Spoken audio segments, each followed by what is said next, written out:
Regional ring road south north తో పాటు radial రోడ్ల నిర్మాణానికి భూసేకరణ ప్రక్రియ త్వరగా పూర్తి చేయాలని అధికారులను ఆదేశించారు సీఎం రేవంత్. హైదరాబాద్ నుంచి బందరు పోర్టు వరకు గ్రీన్ఫీల్డ్ హైవే నిర్మాణానికి రూట్ మ్యాప్ ఫైనల్ చేయాలని సూచించారు. రాష్ట్రంలో ఎన్హెచ్ఏఐ ప్రాజెక్టులపై సమీక్ష నిర్వహించారు సీఎం.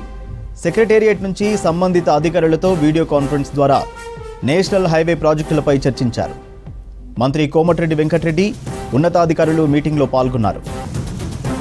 హైదరాబాద్ శ్రీశైలం హైవేలో ఎలివేటెడ్ కారిడార్ నిర్మాణంపై అధికారులతో డిస్కస్ చేశారు రేవంత్. ఇందుకోసం వీలైనంత త్వరగా కేంద్రం నుంచి అనుమతులు తీసుకోవాలని సూచించారు. హైవేల నిర్మాణానికి సంబంధించి జిల్లాల కలెక్టర్లకు సూచనలు, సలహాలు చేశారు సీఎం. జిల్లాల్లో పెండింగ్లో ఉన్న భూసేకరణ సాధ్యమైనంత త్వరగా పూర్తి చేయాలని చెప్పారు. భూములు కోల్పోయిన రైతులకు వెంటనే పరిహారం అందేలా చూడాలన్నారు. అక్టోబర్ నెలాఖరు నాటికి పూర్తి స్థాయిలో భూసేకరణ ప్రక్రియ పూర్తి చేయాలని చెప్పారు. కోర్టు పరిధిలో ఉన్న భూ సమస్యల వివరాలను అధికారులకు అందించారు రేవంత్. కేసుల పరిష్కారానికి చర్యలు తీసుకోవాలని ఆదేశించారు. రీజనల్ రింగ్ రోడ్ సౌత్ నార్త్తో పాటు రేడియల్ రోడ్ల నిర్మాణానికి భూసేకరణ ప్రక్రియ త్వరగా పూర్తి చేయాలని అధికారులను ఆదేశించారు సీఎం రేవంత్ రెడ్డి.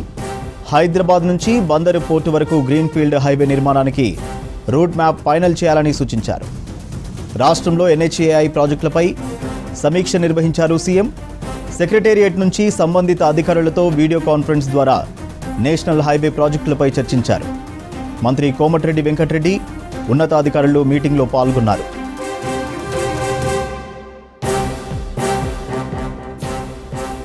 హైదరాబాద్ శ్రీశైలం హైవేలో ఎలివేటెడ్ కారిడార్ నిర్మాణంపై అధికారులతో డిస్కస్ చేశారు రేవంత్.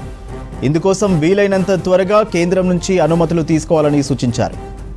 హైవేల నిర్మాణానికి సంబంధించి జిల్లాల కలెక్టర్లకు సూచనలు, సలహాలు చేశారు సీఎం. జిల్లాల్లో పెండింగ్లో ఉన్న భూసేకరణ సాధ్యమైనంత త్వరగా పూర్తి చేయాలని చెప్పారు. భూములు కోల్పోయిన రైతులకు వెంటనే పరిహారం అందేలా చూడాలన్నారు. అక్టోబర్ నెలాఖరు నాటికి పూర్తి స్థాయిలో భూసేకరణ ప్రక్రియ పూర్తి చేయాలని చెప్పారు.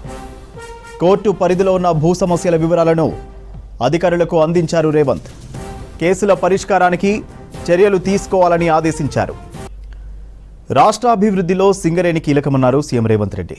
సింగరేణి బొగ్గు గనులు దేశానికి వెలుగులు అందిస్తున్నాయి. భవిష్యత్తులోనూ సింగరేణి కార్మికులకు ప్రభుత్వం అండగా ఉంటుందని స్పష్టం చేశారు. మొట్టమొదటిసారి గతేడాది నుంచి కాంట్రాక్ట్ కార్మికులకు బోనస్ ఇస్తున్నామన్నారు. గతేడాది కాంట్రాక్ట్ కార్మికులకు 5,000 బోనస్ ఇస్తే ఈ ఏడాది 819 కోట్లతో 30,000 మంది కార్మికులకు 5,500 బోనస్ ఇచ్చామన్నారు. హైదరాబాద్లో సింగరేణి కార్మికులకు లాభాల్లో 34% వాటా ప్రకటించింది సర్కార్. భవిష్యత్ పెట్టుబడుల కోసం 4,034 కోట్ల రూపాయలు, కార్మికులకు బోనస్లు పండుగ సందర్భంగా ఇవ్వడానికి 2,300, ఇవి 41,000 పర్మనెంట్ కార్మికుల కోసం ఈ బోనస్. అదేవిధంగా సింగరేణిలో ఉన్న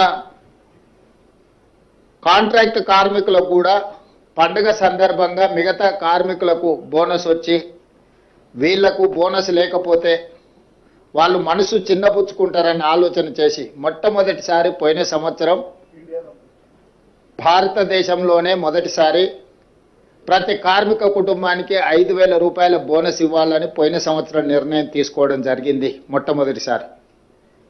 ఈసారి 5,500కు పెంచి 30,000 మంది కార్మికులకు దాదాపుగా 819 కోట్ల రూపాయలు ఈ కాంట్రాక్టు కార్మికులకు కూడా ఈ పండుగ సందర్భంగా బోనస్ ఇవ్వాలని మా ప్రభుత్వం నిర్ణయం తీసుకున్నది.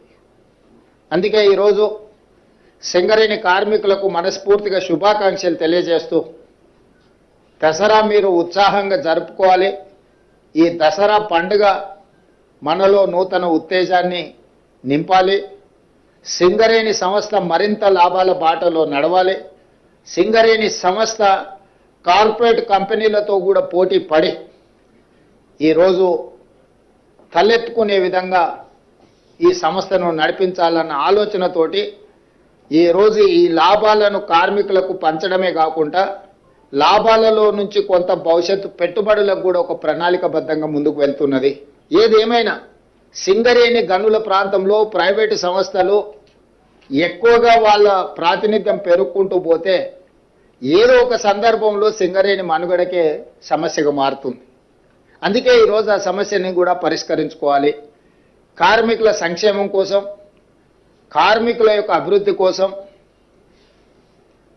ఆ వచ్చిన లాభాలలో కార్మికులను భాగస్వాములను చేయాలన్న ఆలోచనతోని మా ప్రభుత్వం ముందుకు వెళ్తుంది. భవిష్యత్తులో కూడా కార్మికులను ఆదుకోవడమే కాకుండా అన్ని రకాలుగా వారి సమస్యలను పరిష్కరించడానికి ప్రభుత్వం ఎల్లవేళలా సిద్ధంగా ఉంది. దసరా పండుగకి బోనస్ ఇస్తున్నాం. కోల్ ఇండియా నుంచి మన భాగస్వామ్యంతో వచ్చే వాటిని దీపావళికి మళ్ళొకసారి కార్మికులకు బోనస్ ప్రకటిస్తారు. వాటి వివరాలను కూడా కేంద్ర ప్రభుత్వంతో సంప్రదించి బట్టి విక్రమార్క గారు ఆ శాఖ దీన్ని పూర్తి స్థాయిలో పరిగణలోకి తీసుకొని కార్మికుల యొక్క సంక్షేమం కోసం, కార్మికుల యొక్క అభివృద్ధి కోసం, కార్మికుల యొక్క భవిష్యత్ ప్రణాళిక కోసం ఈ ప్రభుత్వం పనిచేస్తుందని తెలియజేయడానికి సంతోషం వ్యక్తం